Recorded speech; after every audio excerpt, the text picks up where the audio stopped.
मैं पापा की बगल में बैठने जा ही रही थी मगर उन्होंने मुझे और अमर सर को एक साथ बैठा दिया और बोली, दोनों बच्चे साथ में कितने अच्छे लगते हैं। मॉम डैड, जैसा आप लोग सोच रहे हैं वैसा कुछ नहीं है। अनाया के पैर में मोच आ गई है, सिर्फ इसलिए मुझे उसे उठा कर लाना पड़ा। तो तुम दोनों एक दूसरे को जानते नहीं हो? बहुत अच्छे से जानता हूँ मैं मिस पारेख को, ये मेरी स्टूडेंट है और ये मेरे मैथ्स टीचर हैं। अब शॉक्ड होने की बारी हमारे पेरेंट्स की थी। तुम विश्व भारती में पढ़ती हो? मैंने हाँ में सिर हिला दिया। फिर से कमरे में बिल्कुल सन्नाटा छा गया। किसी से कुछ बोलते नहीं बन रहा था। आखिर में अमर सर ने ही चुप्पी तोड़ी। मॉम डैड, जो आप लोग चाहते हैं वो इम्पॉसिबल है। मैं जानता हूँ ये मीटिंग इसलिए थी ताकि हम दोनों एक दूसरे को जान सके, मगर अब मैं डिसीजन ले चुका हूँ। अनाया मेरी स्टूडेंट है और उसके साथ शादी करना तो बहुत दूर की बात है। मैं उसके बारे में ऐसा सोच भी नहीं सकता। यूनिवर्सिटी को 1 मिनट भी नहीं लगेगा मुझ पर एक्शन लेने में। मेरी जॉब चली जाएगी। मुझे लगा शायद ये प्रॉब्लम अब सॉल्व हो जाएगी, मगर मैं गलत थी। प्रॉब्लम तो अब शुरू हुई थी। मिस्टर सक्सेना, जो अब तक चुपचाप सब कुछ सुन रहे थे, वो बोले, तो फिर कल ही रिजाइन कर दो। वैसे भी एचआर प्रॉपर्टीज का होने वाला मालिक किसी यूनिवर्सिटी में टीचिंग की जॉब करे, ये मुझे कभी पसंद नहीं था। व्हाट? मैं अपनी जॉब छोड़ दूं, वो भी इस बेवकूफ और बदतमीज लड़की से शादी करने के लिए? Are you serious? इतना सुनना था कि मेरा हाथ घूमा और मैंने एक मुक्का अमर सर के हाथ पर दे मारा। वो अलग बात है कि चोट मुझे ही लगी, उस पत्थर पर कोई असर तो होना नहीं था। मैं गुस्से में उसके सामने आते हुए बोली, मैं बेवकूफ हूँ।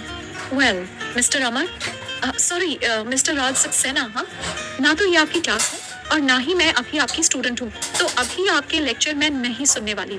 और जैसा कि मैंने पहले भी कहा था, आप बिल्कुल यूजलेस टीचर हैं। आपकी वजह से मैं बार बार मैथ्स में फेल होती हूँ। और फिर पापा, आपको एज डिफरेंस नहीं दिख रहा? अमर सर कम से कम 27 के होंगे और मैं अभी 21 की भी नहीं हूँ। I am just 26 miss Parekh. Whatever, मैंने भी उसी टोन में जवाब दिया। अमर ने कुछ और बोलने के लिए मुंह खोला ही था कि पापा ने अपना हाथ टेबल पर मारा, जो हमारे लिए चुप हो जाने का इशारा था। हम दोनों ही किसी आज्ञाकारी बच्चे की तरह शांति से बैठ गए। तुमने खुद कहा था तुम्हें अपनी एज के लड़कों में इंटरेस्ट नहीं है, इसलिए मुझे लगा राज तुम्हारे लिए सही रहेगा। और पापा, इसका ये मतलब थोड़ी है कि आप मेरे टीचर से मेरी शादी करवा दें। मैंने लगभग रुआसा होते हुए कहा। मिसेस सक्सेना परेशान होती हुई बोली, राज बेटा, दरअसल बात यह है कि जैसे ही तुम दोनों मिलने को राजी हुए थे, हमने उसी वक्त शादी की सारी तैयारियां कर ली थी। यहाँ तक कि सबको इनविटेशन भी जा चुके हैं। तो अब ये सब किसी भी तरह वापस नहीं हो सकता, बहुत बदनामी हो जाएगी। मुझे आज इतने झटके लग चुके थे कि अब मुझे नंबर याद भी नहीं आ रहा था। मैंने पापा की तरफ देखा, वो मुझसे नजर नहीं मिला रहे थे। आपने प्रॉमिस किया था मेरी मर्जी के बिना कुछ नहीं करेंगे। सॉरी अम्मी, वो बस इतना ही कह पाए।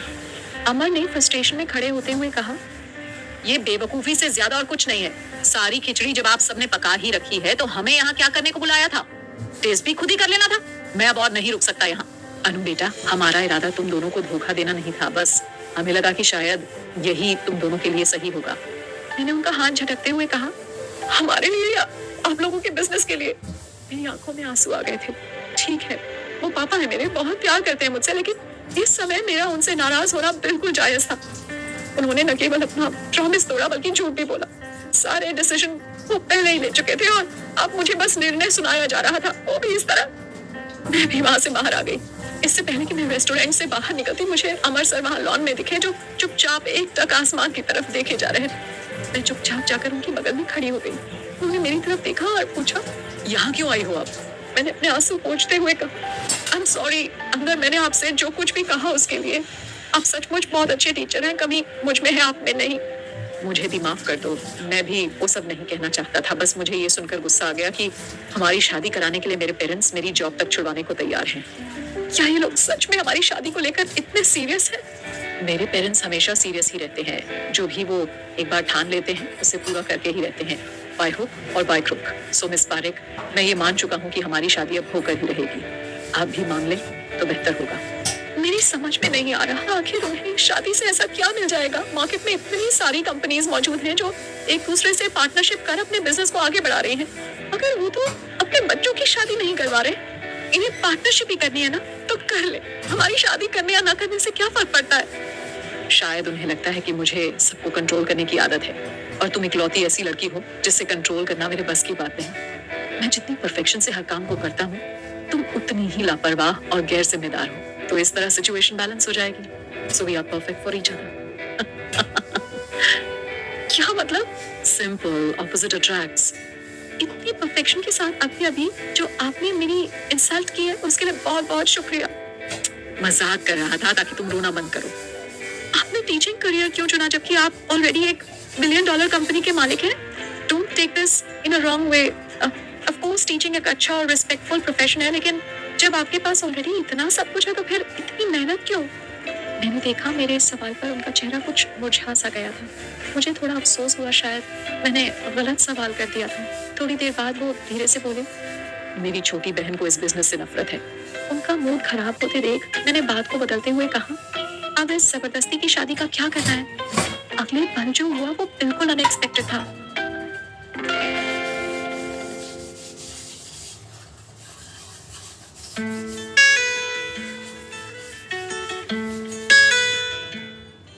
अमर सर मेरी तरफ मुड़े, दोनों हाथों से पकड़ के मुझे अपनी तरफ खींचा और मेरी आंखों में देखते हुए बड़े प्यार से बोले, करना क्या है? मेरे जैसे नीली आंखों वाले क्यूट क्यूट बच्चे पैदा करेंगे, क्या पता हमें ट्विंस ही हो जाए। कहते हुए उन्होंने अपनी एक आंख दबा दी। मेरे चेहरे का उड़ा हुआ रंग देखकर उनकी हंसी छूट गई। मुझे वापस पीछे धकेलते हुए वो बोले, शक्ल देखो अपनी, कितना ब्लश कर रही हो। मुझे पता है वो मेरी डायरी की बातें याद कर मेरा मजाक उड़ा रहे थे, मगर उनके मुंह से ये बात सुनकर सच में मेरी जान हलक में आ गई थी। मैंने तुरंत अपने हाथ अपने गालों पर लगाते हुए कहा, ऐसा कुछ नहीं है, मैंने पहले भी कहा था वो सब बस एक मजाक था। फिर वो मेरे सिर पर हल्की सी चपत लगाते हुए बोले, अपने इस नन्हे से दिमाग पर ज्यादा प्रेशर मत डालो, ब्लास्ट हो जाएगा।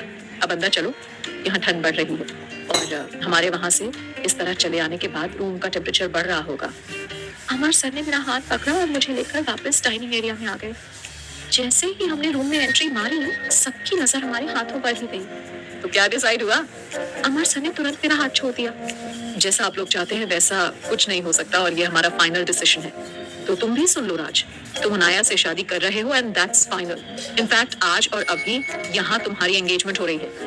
मैंने पापा की तरफ देखा और मुझे उनकी आंखों में सिर्फ बेबसी नजर आई और आखिर में जब मैं इवनिंग सनशाइन से बाहर निकली तो मेरे हाथों में एक डायमंड रिंग चमक रही थी। अमर सर बुक स्टोर की तरफ बढ़ गए और मैं और तनु परफ्यूम्स देखने लगे। काफी अच्छे ब्रांड्स के कलेक्शन वहाँ मौजूद थे, तो हम डिसाइड नहीं कर पा रहे थे कि कौन सा लेना है।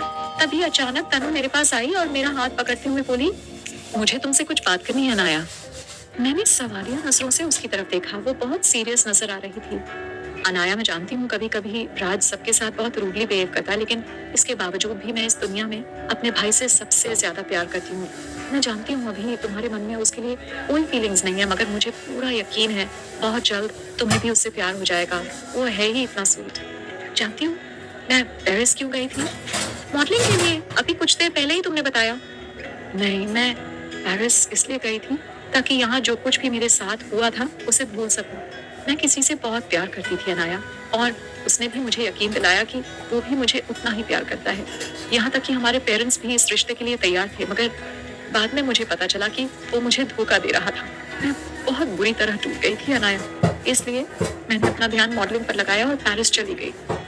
ये सब बताते हुए मैं तनुजा के चेहरे पर दर्द साफ साफ देख सकती थी। वो आगे बोली, मैं नहीं चाहती कि मेरा भाई भी इसी दर्द से गुजरे, इसलिए मैं तुमसे रिक्वेस्ट कर रही हूँ, अगर कभी राज तुमसे कहे कि वो तुम्हें पसंद करता है तो जो कुछ भी तुम्हारे दिल में उसके लिए हो उसे साफ साफ बता देना।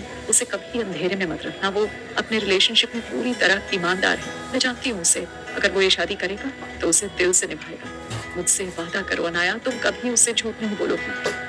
पक्का वादा, मैंने मुस्कुराने की कोशिश करते हुए कहा, मगर अंदर ही अंदर मुझे गिल्टी फील हो रहा था क्योंकि मैं हैरी से प्यार करती थी और अमर सर के लिए मेरे मन में कुछ भी नहीं था। ना ही मुझे उम्मीद थी कि फ्यूचर में भी कभी ऐसा कुछ होगा। मैं गारमेंट सेक्शन में जा रही हूँ। ओके, मैं कॉस्मेटिक सेक्शन में हूँ। मुझे तनु से झूठ बोलकर बुरा लग रहा था। अगर मैं उसके साथ रहती तो या तो सच बोल देती या फिर गिल्टी फील करके रोने लग जाती। इसीलिए मैं उससे अलग इस सेक्शन में आ गई। नो बेबी, ये वाला मुझ पर ज्यादा सूट करेगा। किसी लड़की की खिलखिलाहट के साथ ये जानी पहचानी सी आवाज मुझे सुनाई दी और मेरे कान खड़े हो गए। मैंने तुरंत उस तरफ देखा और मेरा अंदाजा बिल्कुल सही निकला। साक्षी। मैं तुरंत वही कपड़ों के एक रैक के पीछे छुपकर उसे देखने लगी। दरअसल इस गारमेंट सेक्शन को 2 पार्ट में बांटा गया था। वो दूसरी तरफ एक लड़के के साथ थी, साक्षी के बीच मेरी तरफ थी और वो उस लड़के से इस कदर चिपकी हुई थी कि मैं उसका चेहरा ही नहीं देख पा रही थी। आखिर है कौन ये बंदा? हैरी?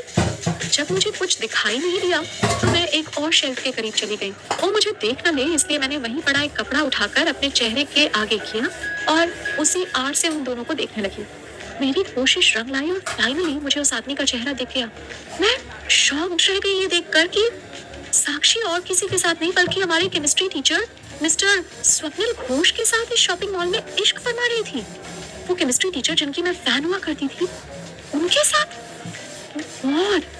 मैं अभी इस झटके से उबरने की कोशिश कर ही रही थी कि किसी ने मुझे कंधे पर टैप किया। अबे देखने देना, कहते हुए मैंने उसका हाथ झटक दिया, मगर फिर दोबारा किसी ने जरा जोर से मुझे टैप किया। अब की मैं खींचकर उसकी तरफ मुड़ी और दबी आवाज में बोली, क्या है? मगर सामने देखते ही मेरी सिट्टी पिट्टी गुम हो गई। अमर सर हाथ बांधे खड़े मुझे देख रहे थे। क्या कर रही हैं आप यहाँ मिस पारेख? गारमेंट्स देख रही थी। Any problem? अमर सर की नजर सीधा फिसलकर मेरे हाथों पर गई और उन्होंने फ्रस्ट्रेशन में हवा में अपना हाथ लहराते हुए कहा, ये मेंस अंडरगारमेंट सेक्शन है मिस पारेख। अब मेरी नजर अपने हाथ में पकड़े हुए कपड़े पर गई। Men's underwear. बस यही कमी रह गई थी। अब मन तो हो रहा था कि सिर्फ पटक मुंह दीवार पर, मगर तभी मुझे एक और दिव्य ज्ञान मिला कि नर्वसनेस में इंसान अक्सर कुछ ऐसा बोल जाता है जो सिचुएशन को सही करने के बदले और खराब करने का काम करती है। तो क्या प्रॉब्लम है? आपके लिए देख रही थी मैं। बोल तो दिया मैंने, मगर अंदर ही अंदर मेरी आत्मा चिल्ला चिल्ला कर रो रही थी और मेरी जुबान को इस बयान के लिए एक साथ हजारों गालियां दे रही थी। अमर सर ने मुझे हैरानी से ऐसे घूरा जैसे मैं कोई एलियन हूँ। I'm sure आपको फिट आएगी ये। अब की मैंने पूरे कॉन्फिडेंस से बोला, अमर चलाते हुए, क्या बेहुदा मजाक है ये? मजाक क्यों? आप अंडरवेयर नहीं पहनते क्या? अमर सर झल्लाते हुए मेरी तरफ बढ़े और मैं घबराहट में 2 कदम पीछे हट गई। तभी फर्श पर पड़े कालीन में मेरा पैर फंसा। मेरा बैलेंस जैसे ही बिगड़ा, मैंने शेल्फ को पकड़ने की कोशिश की और फिर पूरी की पूरी शेल्फ कपड़ों समेत दूसरे साइड गिर पड़ी और कपड़ों के ढेर में से निकले 4 लोग मेरे ठीक सामने साक्षी पड़ी करा रही थी। मुझ पर नजर पड़ते ही वो चिल्लाई, यू बहन जी, यहाँ क्या कर रही हो तुम? जासूसी कर रही हो मेरी? वैसे मुझे पूछने की जरूरत नहीं है कि तुम यहाँ क्या कर रही थी साक्षी। मैंने तंज कसा। अनाया चलो यहाँ से। Look who is talking, कहते हुए साक्षी हंसी। मिस्टर घोष बड़े गौर से मुझे और अमर सर को देख रहे थे।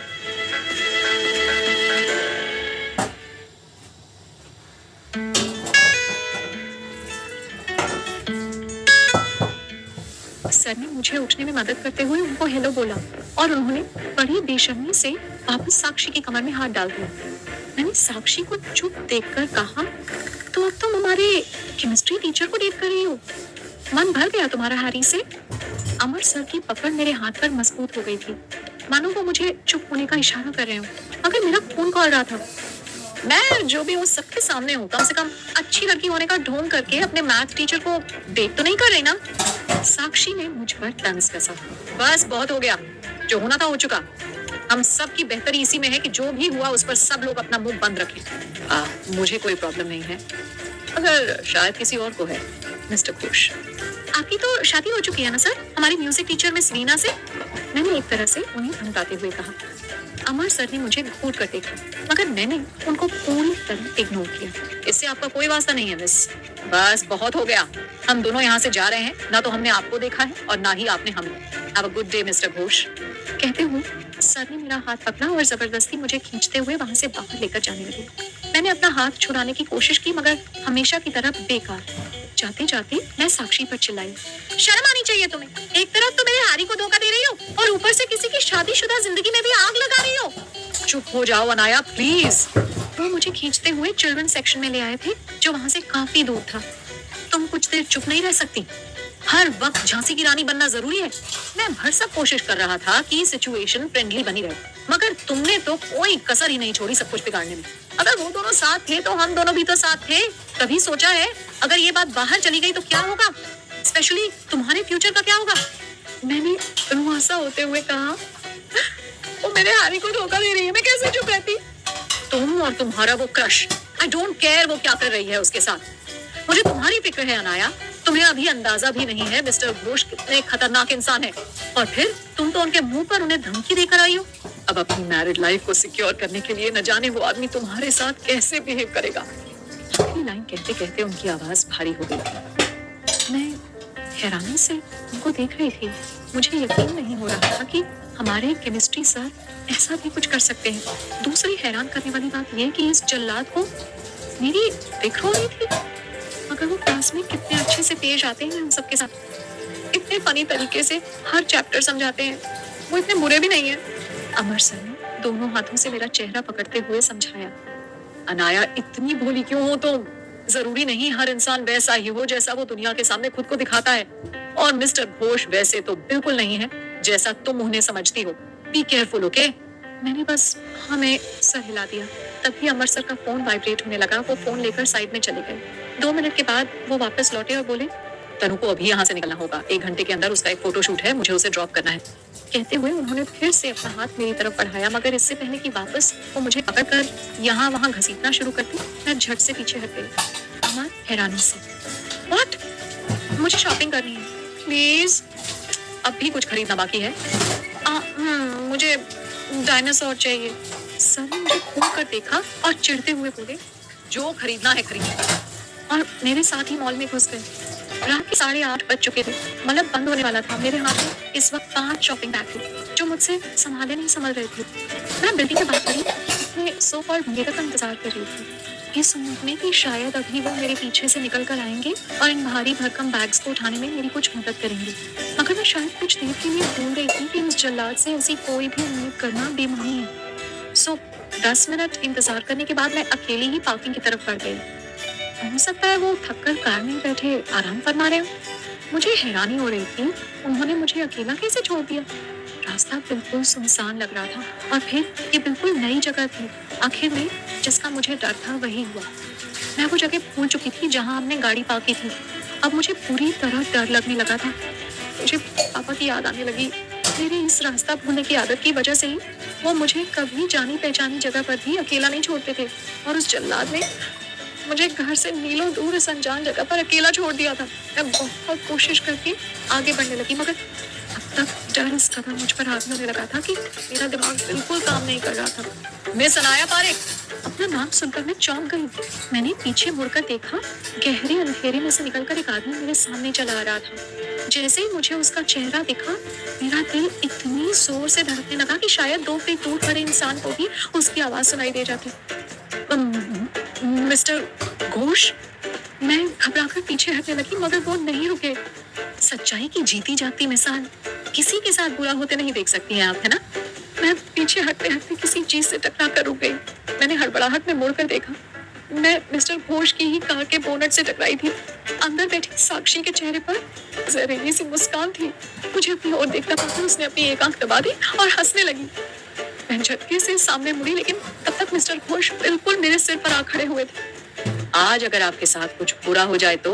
उप्स, आस पास तो कोई देखने वाला भी नहीं है। मैं किसी से कुछ नहीं कहूंगी, I promise, and I'm extremely sorry sir कि मैंने आपसे वो सब कुछ कहा। प्लीज जाने दीजिए मुझे। तुम्हें अमर की बात सुननी चाहिए थी। मेरी हालत खराब हो रही थी और मुझे ऐसे देख साक्षी को बहुत खुशी हो रही थी।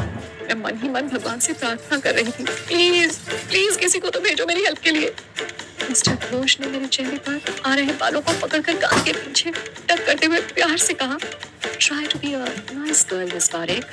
अगर आपने किसी के भी सामने अपना मुंह खोला, क्या हो रहा है यहाँ? सब ठीक तो है? अचानक अंधेरे में से एक आवाज आई। मिस्टर घोष हड़बड़ा कर एक कदम पीछे हट गए। मेरी जान में जाना ही तभी एक लड़का हमारे सामने आ खड़ा हुआ।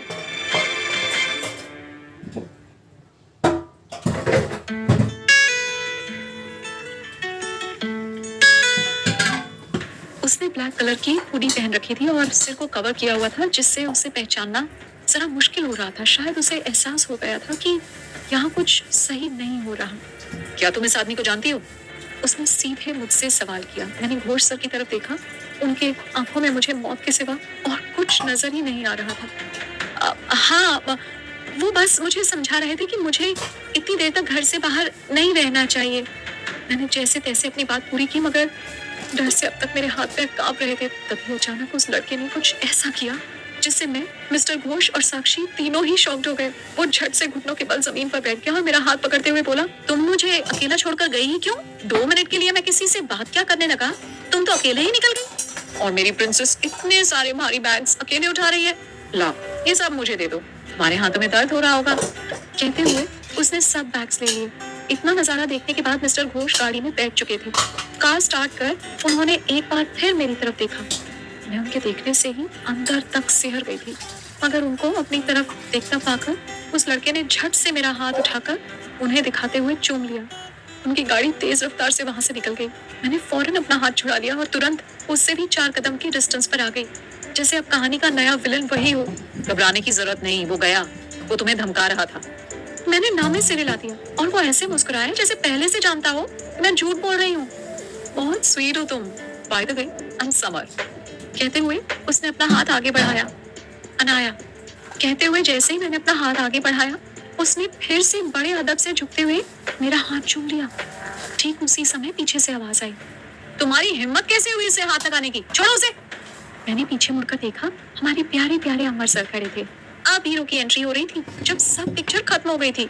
नॉर्मली तो पुलिस लेट से आने के लिए बदनाम है, मगर हीरो ही हमेशा लेट एंट्री मारता है। समर धीरे से बोला, लो, इतनी मुश्किल से एक को भगाया था, इतनी जल्दी दूसरा भी आ गया। रिलैक्स बडी, मैं बस इनकी हेल्प कर रहा था। वैसे मेरा नाम समर है और बताने की जरूरत नहीं है कि अपने नाम की तरह ही और टू में। कहते हुए उसने अमर सर की तरफ देखकर अपनी एक आंख दबा दी। अमर सर ने उसे घूर कर देखा जैसे उसका दिमाग पढ़ने की कोशिश कर रहे हो। उसके सामने ही मेरा हाथ पकड़कर मुझे वहां से लेकर जाने लगे। चले मिस पारिक। अनाया, आपके बैग्स। मैं अपने बैग्स ले पाती उससे पहले ही सर ने उसके हाथ से वो बैग्स झपट कर ले लिए और मुझे खींचकर लाकर कार में बिठा दिया। बाहर खड़ा समर मुझे देखकर हाथ हिला रहा था।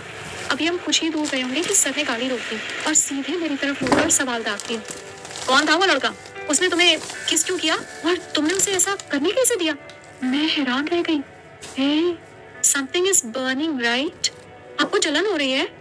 मैंने अपनी आंखें सिकोड़ते हुए उनको देखा। सर ने लगभग खा जाने वाली नजरों से मुझे देखा और डैशबोर्ड में से सैनिटाइजर निकालकर मेरे हाथ पर स्प्रे कर दिया। अब ठीक है, अब बताओ क्या कर रही थी उसके साथ? मैं वहां अकेली थी जब मिस्टर घोष ने आकर, वो बस मुझे उनसे बचा रहा था। वो नजारा याद कर एक बार फिर से मेरे हाथ पैर कांपने लगे थे और तभी मुझे शॉक करते हुए अमर सर ने मुझे एक झटके से गले से लगा लिया। आई एम सॉरी अनाया, मुझे तुम्हें ऐसे अकेले नहीं छोड़ना चाहिए था। तुम ठीक हो ना? मैंने हाँ में सिर हिला दिया। फिर मुझे खुद से अलग करते हुए वो बोले, यही मैं तुम्हें कब से समझाने की कोशिश कर रहा था, घोष जैसा दिखता है वैसा नहीं है। उम्मीद है अब तुम्हारी समझ में आ गया हो। दोबारा आप गलती से भी उसके सामने कोई गलती मत करना। मैंने मन ही मन सोचा, मुझे इतनी जल्दी मरने का शौक थोड़ी है। भला हो समर का जो वक्त पर वहां आ गया, वरना मैं तो शायद हार्ट अटैक से ही मर गई होती। शनिवार का पूरा दिन शॉपिंग और शॉकिंग में ही बीत गया था। कॉलेज के असाइनमेंट्स पूरे करने के लिए बस रविवार का दिन ही बचा था, जिसे मैं जाया नहीं करना चाहती थी। सो पूरा दिन मैं पढ़ाई करने की कोशिश करती रही, मगर कल जो कुछ भी हुआ था वो रह रहकर मेरी आंखों के सामने आ जाता था। मुझे बार बार समर की भी याद आ रही थी। जिस तरीके से अमर सर मुझे वहां से उठा लाए थे, मैं उसे थैंक्स भी नहीं बोल पाई थी। क्या मैं उससे दोबारा मिल पाऊंगी? आप मुझे अकेले छोड़कर कहाँ चले गए थे? मैंने लगभग रूठने वाले अंदाज में उनसे पूछा। लड़कियां कभी शॉपिंग करते हुए नहीं थकती, जानता हूँ, पर मैं बहुत थक गया था और मेरे सिर में दर्द भी था। जाने से पहले मैंने आपको बताया भी था कि मैं कार में इंतजार करूंगा। मैंने अपना नंबर भी आपके पास एक नोट में लिखकर छोड़ा था, आप मुझे कॉल कर सकती थी मिस पारिक। अब मुझे अपनी गलती का एहसास हुआ। शॉपिंग की एक्साइटमेंट में मैंने वो नोट ही खो दिया था जिसमें सर का नंबर था, और बाद में मुझे ये बात याद भी नहीं रही। सचमुच में कितनी लापरवाह हूँ, ये मैंने आज खुद भी देख लिया था। सॉरी, मैंने धीरे से कहा। इट्स ओके मिस पारिक, घर पहुंचकर काउंट कीजिएगा आज कितनी गलतियां हुई हैं आपसे। वो मेरा मजाक उड़ा रहे थे, पर मैं क्या कहती। वाकई आज बहुत सारी गलतियां हुई थी मुझसे। छोटे बच्चों को भी पता होता है कि किसी अजनबी से बात नहीं करनी चाहिए। हाँ, लेकिन अगर अजनबी इतना क्यूट हो तो उस पर भरोसा भी कर सकते हैं। समर सच्ची कितना क्यूट है ना, इतना हैंडसम भी और फनी भी। हाँ, फिर उसने मेरी हेल्प भी तो की। मैं एक्साइटमेंट में बोले जा रही थी और मेरा ध्यान ही नहीं था कि अमर सर के एक्सप्रेशन बदल रहे थे। दोबारा उन्होंने चलती गाड़ी को ब्रेक मारा, तब मेरा ध्यान टूटा। उन्होंने एक झटके से मेरा हाथ पकड़कर अपनी तरफ खींचा और बिल्कुल चेतावनी देने वाले अंदाज में बोले, दोबारा कभी किसी लड़के की इस तरह मेरे सामने तारीफ मत करना। तारीफ ही करनी है तो मेरी कर लिया करो। I'm all yours, Miss Parekh. Sorry, according to you and your diary. हाँ? Super hot and super handsome लड़का आपको कहीं नहीं मिलेगा। मैं फटी फटी आंखों से मुंह खोले बस उनको देखे जा रही थी। उन्होंने मुस्कुराकर मुझे छोड़ दिया और वापस ड्राइव करने लगे। एक ही दिन में जितनी स्टूपिडिटी मैंने दिखाई थी उससे कहीं ज्यादा नए नए रूप मुझे उनके देखने को मिले थे। यकीन नहीं होता था ये वही जल्लाद है जो मुझे हमेशा अपने केबिन में बुलाकर डांटा करता था।